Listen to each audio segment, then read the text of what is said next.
Bonjour à tous et à toutes, chers adhérents de BHC. La Torah nous raconte que Yitzhak aimait Esav, qui était un impie, et Rivka aimait Yaakov, qui était un juste, un tzaddik. Et bien entendu, tous les commentateurs posent la question, est-ce que Yitzhak ne savait-il pas vraiment que Esav était un impie, que c'était un rachat, c'était un mécréant qui faisait des avortes? Alors il posait quelques questions, comment on fait la dîme sur le sel, comment on fait la dîme sur la paille, bien que ce sont des questions de stupidité. Mais comment Yitzhak n'a pas capté tout de suite que c'était ça son fils? Et il y a deux réponses à cela, et ces deux réponses sont des bases pour l'éducation de nos enfants. La première réponse, c'est que Yitzhak, bien entendu, savait que Yaakov était un impie. Mais il pose quand même des questions stupides qui ont trait à la halacha. C'est comme un enfant qui vient à l'école et qui a disparu la veille pendant tout l'après-midi, et que l'inspecteur lui pose la question, où tu étais hier? Il dit, j'étais à l'hôpital. Il dit, ok, mais la prochaine fois, au moins, fais-moi savoir avant pour que je ne me fasse pas de soucis. Et après que l'inspecteur sort, tout le monde explose de rire. Pourquoi? Parce que tout le monde sait qu'il n'y a pas d'hôpital dans la ville. Et même l'inspecteur le sait.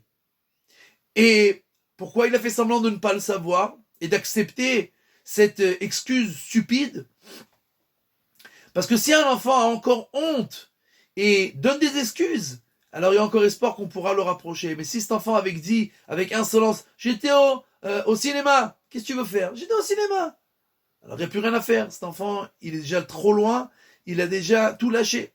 Donc, l'inspecteur, il a dit, je préfère faire comme si j'ai pas compris. Parce que tant qu'il a honte et que je lui montre que je l'aime, alors il y a possibilité de le ramener.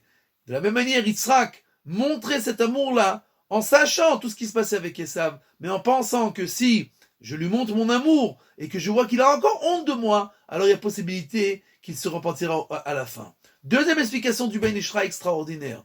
Nous dit le Ben Ishraï, tu sais pourquoi Yitzhak aimait Esav? Parce que Rivka aimait Yaakov.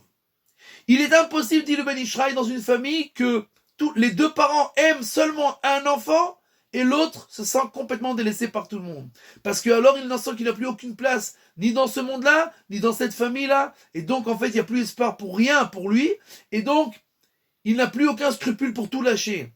Donc, quand Yitzhak a vu que Rivka donnait tout son amour seulement à Yaakov, il a dit, moi, je suis obligé de donner le contrat à l'inverse à Esav pour qu'il ne se sente pas seul dans ce monde-là. Et nous devons apprendre de là ces deux bases d'éducation. Donner notre amour à nos enfants, quoi qu'il arrive. Tant qu'il y a encore de l'espoir, et il y a toujours pratiquement de l'espoir, alors nous devons laisser cette place à notre enfant dans notre famille pour qu'il se sente toujours une possibilité de revenir, même si par malheur il aurait dévié un peu du chemin, il sent toujours qu'il est une partie de cette famille.